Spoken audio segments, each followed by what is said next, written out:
All right, welcome in everybody to the Thursday edition of Daily Bread, coming at you live right at 4:30 on the East Coast for Thursday night football. And Sosa is going to sprinkle in a few MLB bets for you as well. So we're talking Steelers, Browns, West Virginia versus Va Tech. Maybe we'll talk about the other two college football games as well, plus the MLB, all powered by the Wise Guys Diamond Club. Be sure to be hopping into their DMs for the NFL Week 3. We're live on Twitter. Hit the link up in the title if you want to jump over with Cornwall and Jer to be dropping your best bets. Say whatever you want to be saying. It is what it is. We're live on YouTube. Give us that like, follow, retweet, sub. But Sosa, how you doing? Feeling great, man. Crazy night in the Diamond Club last night. Major League Baseball. Almost forgot there were sports on. You know how I get when it comes to football, man. It's all locked in all the time. Like this the season, you know. But crazy night in baseball. We're getting live cut-ins now. Like I remember when I was younger, obviously, when it was like Mark McGwire and Sammy Sosa. You know, like whenever it was time for them to hit, ESPN was stopping everything they're doing. That was pretty interesting. They did that last night for the for Aaron Judge. Why? Um, Because they can't do it on when he breaks it Friday because it'll be on Apple TV. hey man, just like last week, Amazon had its most purchases ever because people didn't realize that the NFL was serious and you had to have Amazon to see the game. You know, it's kind of the game is the game now, right? Everything's about the extra dollar. Um, But yeah, I'm trying to think what else. I mean, we're coming down the stretch here. Obviously, Atlanta and the Mets are both in. The Dodgers are clearly the number one team in the NL, um, and the Houston Astros. Wow, what a window they've opened up between them and the Yankees, right? Like the Yankees were 9 games ahead at one point. Now they're 9 games back. It's kind of Yep. kind of crazy. We're getting to the final days of the season where we're finally getting to know who's going to be in the playoffs.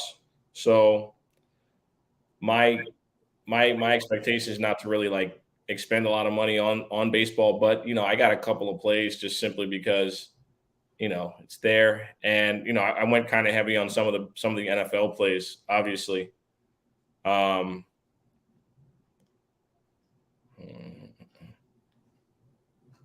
So that's where I'm at. Any takeaways at all yesterday from the baseball? Nope. No, you didn't really fuck with baseball. Me neither.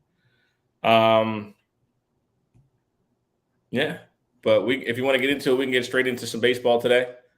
Um, He's been saying it the whole season, Tim. I don't think you have to give him the okay to say it. But where he's starting off here, he got games in action, got a few night games left. Not sure who's going to be tapping into the remaining ones, but you got 8 left on the board. So where are you at? I am on the Yankees tonight on the run line against the Red Sox. I think tonight's the night where he goes yard, gets to 61. Tyon on the mound, Walk on the mound. I also like the over, but the Yankees on the run line at plus 132. I like them at the crib, and I think that offensively they get going tonight. Judge is just MVP. I mean, we kind of said he was the MVP like 50 games in, but he has been absolutely outstanding. I mean, he leads the league in just about every offensive category you could think of. No one has a chance of winning the MVP. It looks like one of those Mike Trout seasons where he's so much better than everyone else from a production standpoint. So I like the Yankees on the run line, getting it at plus money at plus 132. I have to roll with it tonight. I also like their team total in the game, and the team total is at over 4 at minus 120. I love the number, and I said don't trust Waka, don't really trust Tyon either, but I lean towards the over. The team total is official, and the Yankees on the run line are official as well. Where you got anything else on the diamond? Because I'm not even trying to touch the Phillies as home dogs tonight after that showing against the Jays.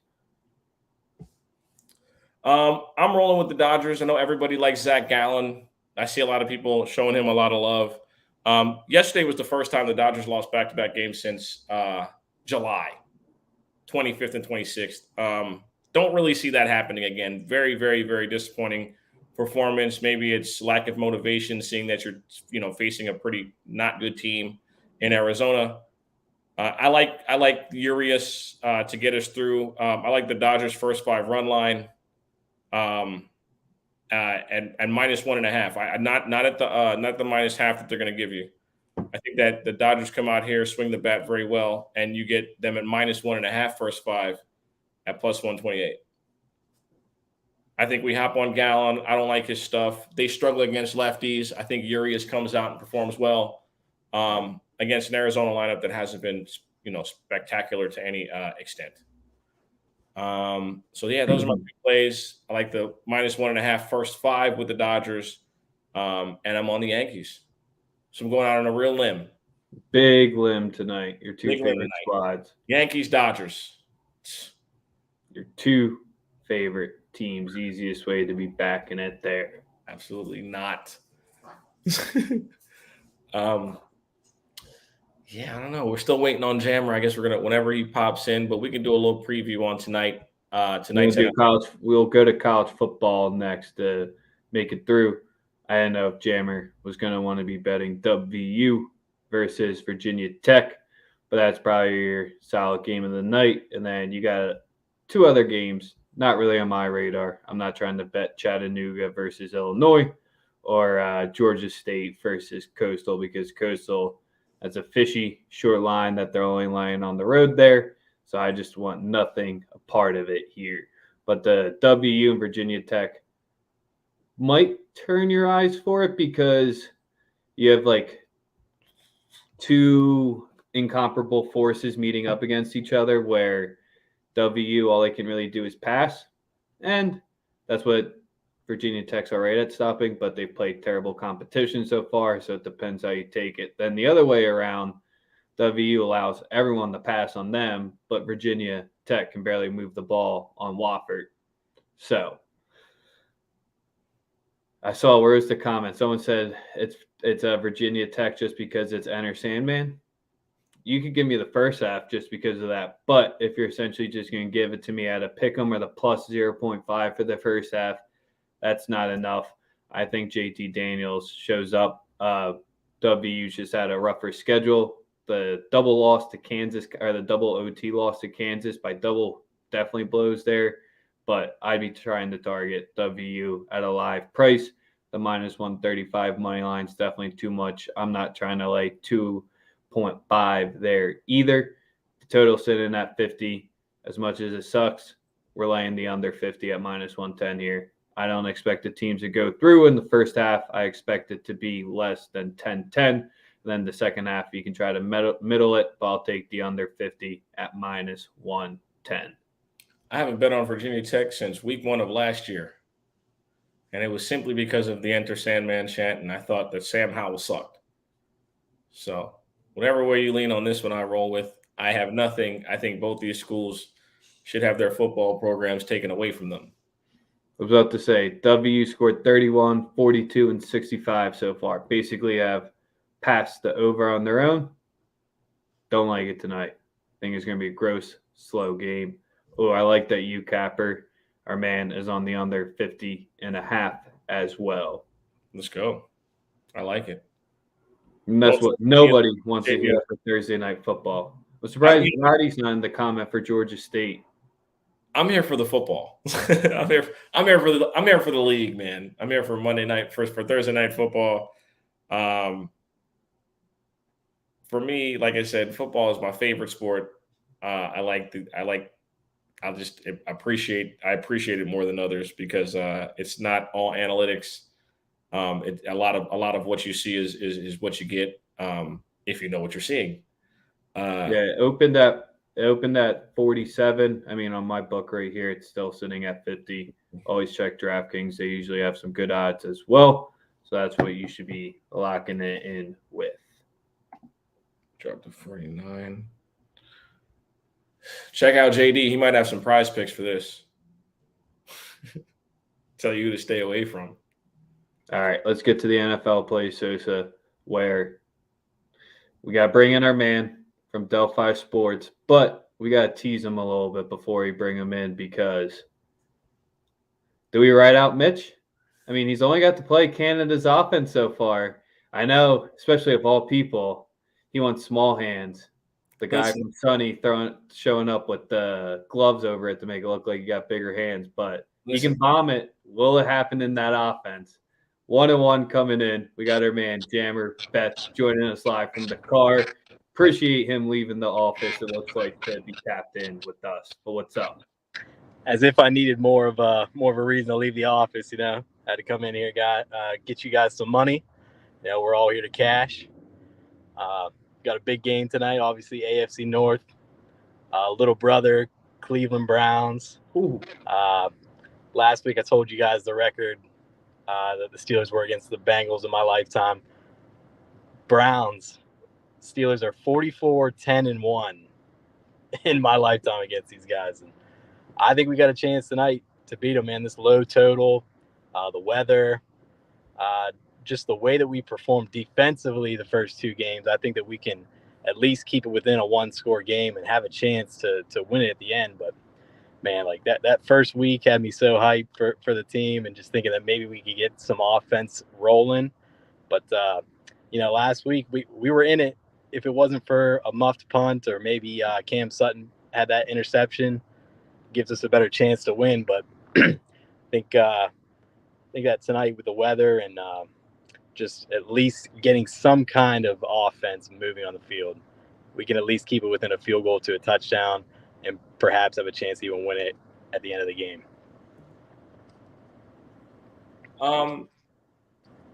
I think y'all faced a really damn good defense last week.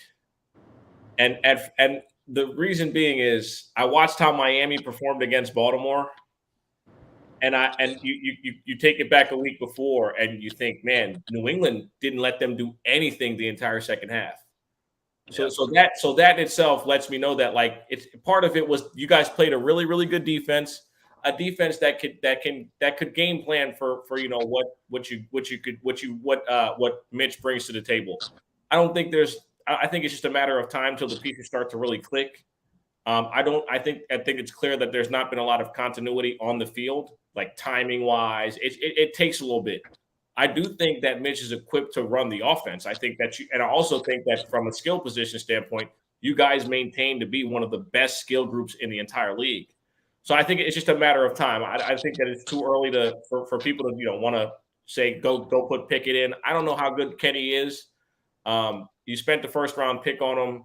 I know that the fans obviously don't like to wait. So it's not a matter of, if it's early in the season and every game you don't win, it automatically becomes a panic mode situation. Like we need, but again, it's 2 weeks in. I think y'all faced a really good defense last week. So that's part, and you're facing an equally as good one this week. My only fear is that Cleveland in the manner in which they lost on Sunday, they really, really want to come out here and make a statement. At home, prime time, I think the spread might be a little high. I think in a divisional matchup with a backup quarterback, two backup quarterbacks. Yeah, right. It's the numbers tough for me. I think you guys hang in it like you said, but I do think that we get some. We get a couple explosive plays. I mean, I think that after watching the fourth quarter against Cleveland, obviously one of the final touchdowns, what they were in prevent, the last touchdown, that was just bad defense. I think you guys have an opportunity to to have a couple of explosive plays, both sides. I don't think the back end of your defense is that great. The front seven's good, but it's not that great without TJ Watt. I mean, he's the straw that stirs the drink. Without him, the defense just can't get to the quarterback at the same level, which makes sense. He's elite at what he does. That's why he's paid so much money. Mm-hmm. But a division matchup, I think it's close the whole way out. I expect a couple of explosive plays, and the number one play for me is I love Nick Chubb. I think Nick Chubb is a candidate here for 100 yards and a touchdown. I think he definitely scores. At home, he just puts on a show week in, week out. And for anybody that's mad at him for scoring, shut the fuck up forever. Like, don't if I see anybody else tell me that he shouldn't have scored, Shut the fuck up. That's some of the stupid shit, the dumbest shit I've ever heard. I mean, it's a lose-lose for him because he did it last year. We went down early, and then you got all the fantasy guys yelling at him, and all the people who needed Cleveland to cover. They're all yelling at him for not scoring. And then he scores, and they somehow end up losing that game in crazy fashion. And now it's all his fault. Like he can't win. It just makes no sense. If you're going to allow Joe Flacco to walk you 70, then recover an onside kick, and then let him throw a dime to the end zone to beat you, like you deserve and you missed the extra point, so you couldn't even have the tie and make them go for two. Like how many things the Browns did bad, but the easiest thing, he scored, lazy narrative. But Jammer, what's one of your favorite bets for tonight? So I'm just going to make a bold prediction first, then I'll get into my picks. If the Steelers score on their first drive, they're winning the game. The first two drives of the first 2 weeks, both 3 and outs. We had 2 third and shorts, couldn't convert. And I think that if we go in there, we score on the first drive in Cleveland, we start getting some boo birds out there. Like you guys are going to let Pittsburgh score their first quarter touchdown since like week 10 of the 2021 season. Just start to get in their head a little bit, and then just let the defense just do their job. Keep a lead. I think that we could see us winning this game if we score on the first drive. But if we don't, my confidence won't be too high. But as for the plays, I gave this one out earlier in the week. The number's been dropping, presumably because of the weather. My favorite play is just Jacoby Brissett, longest completion under 32.5 yards. I know it's dropped down. I think it's like either 31.5 or 30.5 on most books. His longest completion on the season is only 30 yards, which was a result of like an 18-yard after catch from the tight end. He has the second lowest completed air yards in the season. All of his passes are usually within like 5 yards of the line of scrimmage. He likes those short, easy dink and dunk completions. Pair that with the weather tonight and just the front seven of the Steelers. I don't think he's going to have a lot of time to develop those deep bombs. The only real way I see this losing is either a mishap on the defense, getting a lot of yak, or the Steelers get mossed again like they did last week with Nelson Aguilar and Akello Witherspoon. So I like that one either at 30.5 or 31.5, whatever you can get it at. Another one I like, these ones I'll all put just a half unit on. Jacoby Brissett to throw an interception. We picked off Joe Burrow 4 times. We had Mac Jones once. I'd say he's kind of conservative, just like Jacoby, and he almost threw 2 last week. Depending on how many times Jacoby throws the ball, I'd like to see him throw a pick, especially at plus money. The other one, that'll be on the Steelers side. This one has just been like you just can't not take it as long as they keep giving it to you. Deontay Johnson, over 5.5 receptions. It was at plus money last time I saw.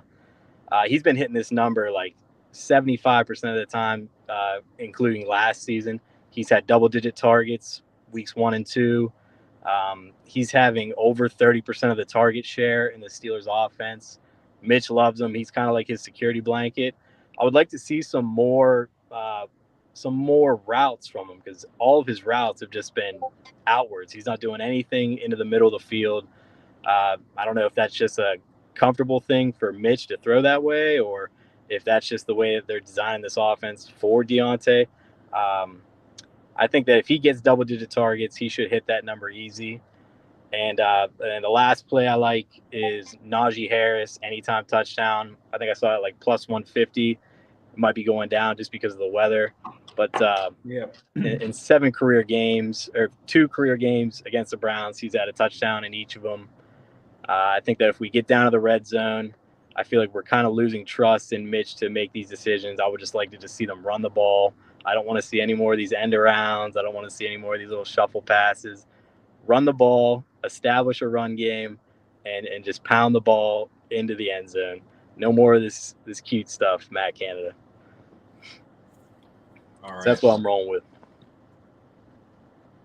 I love that. That's all sensible plays. Nothing like reverse line, -5.5 for Pittsburgh. I'm glad that's not the case. But look, if they do score in the first drive, we're pounding the money line, the Steelers money line.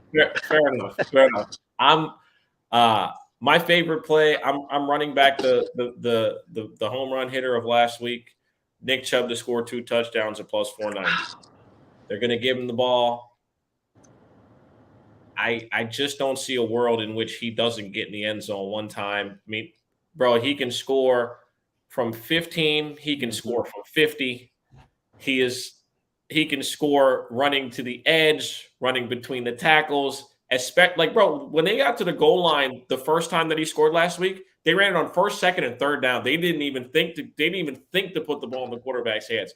When they get within 15 yards, he's the offense.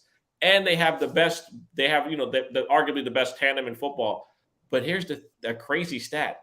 Nick Chubb scores at home all the time. Kareem Hunt never scores in Cleveland. He scored in 8 consecutive road games and has not gotten a touchdown in 10 consecutive at home. It's like one of the craziest stats. He just doesn't score at the crib. So I like Chubb. I like Chubb, especially this year, man. They're not really trusting Jacoby Brissett. They're not asking him to make it. It's a bunch of easy throws.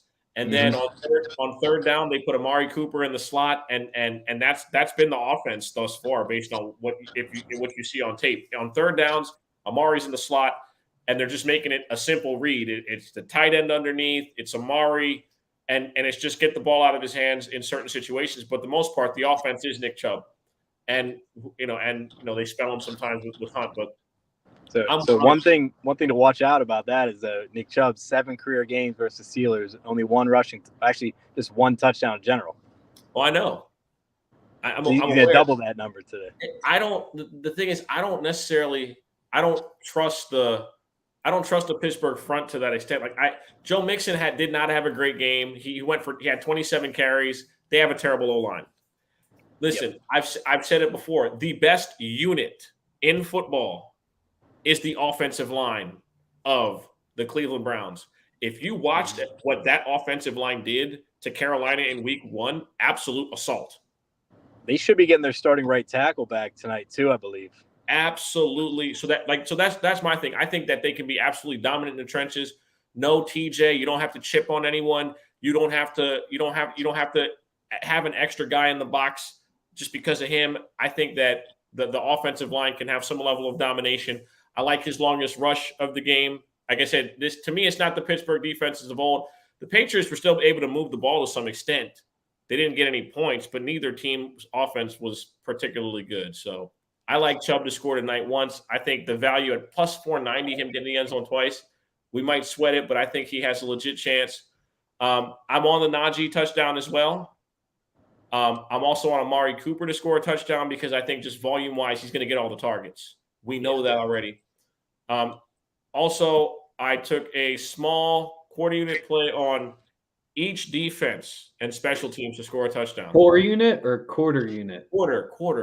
I heard 4. I heard 4. 4 unit banger. You heard it. Cleveland defense at +800. Pittsburgh defense at +950. You made mention of the weather. Wonky things happen in these stadiums when the weather isn't up to snuff. I can easily see a pick six. Minka Fitzpatrick, if he gets his hands on the ball, he's trying to take that bitch to the house. For sure. So, I think that's a legit situation. And then, we have 2 quarterbacks that aren't generally the most accurate in the world. So, and I think they're both top 5 in aggressive throw percentage, meaning there's a defender within 1 yard on a quarter of their throws. So, I love it. So that's just Jammer, your Steelers to score on the first drive. It doesn't even have to be a touchdown, just score overall. +275, I believe, on DraftKings. Hey man, we started off the last 2 games with 2 3 and outs. It's bound to happen eventually. Yeah, Water, I guess, could potentially find its level there. The total at 38 is the only thing keeping me off there because you guys are saying the aggressive throws and with the weather, it's not the snow verse where it's just that much tougher. to like get your footing, but still they're gonna have the advantages if the field does get that soaked and if that elf is drenched down there. Yeah. I still think that's pretty dumb, but that's all right. Look who it is. Oh. Dog of the day, maybe? That's a hungry dog, man. Uh-oh. Plus 160. I don't know. She doesn't seem that hungry. Yeah. There he is. She said she's rocking with y'all today, man. Let's go. She said yeah. I mean, Man, you nailed it. these road games are big for the Steelers. You said you like the Steelers? She likes the Steelers, man. Ruby's all. We'll be seeing a little dance party in the Steeler locker room after the game on Instagram again. You're muted. The NFL's a week-to-week business. 1 week you love your team, the next week you hate your team. I used to wake up. I used to wake up praying for a victory. Now I just wake up hoping that we can score more than one offensive touchdown, man. Hey, man, sometimes that gets it. That's enough to get it done. Sometimes, man. That's enough. Man, the names that they have listed for the anytime touchdown scores has gone outrageous because the fullbacks have been getting the love recently, especially in the primetime games. Yeah. So that's where they're really putting all the names out there tonight. Connor Hayward, Derek Watt. This is why we need bullpen. Who's your helicopter play? You picking one? Who's your guy? If I'm bullpen, man, I'm giving out no offensive touchdown score. plus No, to go off Sosa's play, you go Felton or Johnson for anytime touchdown score at 1,500, 2,200. If Hunt's not getting it, and if Chubb's off the field for some reason, I guess that's the way you got to go. But he did give us the fullback the last time on Thursday Night Football, and it did cash. It could be Derek Watt or Connor Hayward, man. Johnny Stanton. Never forget the name. This is like one of the grosser games to try to go with player props because when you get the 38 total, you almost have to go unders unless you just think teams are moving at 50 to 60 yards and just settling for field goals. The field goal numbers, I mean, I looked at everything. You got the Steelers kicker Boswell at 5.5. You have Cade York at 6.5 points. So if you think it's going to be field goal heavy game, not the worst prices at all for their potential spots there. Pickens anytime touchdown. I don't mind that either. I mean, when he says he's always open, maybe Mitchell try to throw him the ball. I'm not falling for it. I fell for it the first 2 weeks. So I'm not going to. Fucking got me. Yeah. Other than that, anything else we want to wrap it up with tonight in the NFL? No. If you're not a Steeler or a Browns fan, you're probably not watching this game tonight. Yeah, right. Football country, bro. What did you watch the last 2 nights when it's only been MLB on? YouTube been watching movies and playing video games. I've been watching all 22 videos. I've been watching all 22 videos of the NFL. Like I haven't I'm prepping for NBA, man. We're getting there. Already? No, I'm just playing. We're like a week away from training camp, right? Yeah, 26 days from opening night. Yeah, we're close. 46 days from college basketball. But if you want to get everything from Jammer's Bets, you already know Delphi Sports, our Sunday morning Corby Steelers correspondent. So you'll be catching him live with us week in, week out. And then if you want his stuff each day, make sure to be checking out Delphi with him and the rest of the crew. Oh, yeah, I forgot to say welcome back, Rex. It's been a while since I've seen you. I know. I take the Sundays off. It's the Lord's Day. So it seems. I'm a changed man. No. Vegas and then family shit. First 2 Sundays. We're good this Sunday. We'll be locked. You found God. Glad to have you back, Rex. It's great to be back. Good to be with the crew. Always good episodes with Jammer and Sosa, but we appreciate everyone tapping in. We started with the MLB bets. Sosa had a few. Then we talked about WVU versus Virginia Tech. So if you're like Jammer and saying you don't want to be watching the NFL, do what I'm doing. Have 2 screens up of 2 gross weather football games. It's going to be great. Everyone enjoy their Thursday. Everyone cash. Follow Jammer if you already aren't. We out. See you.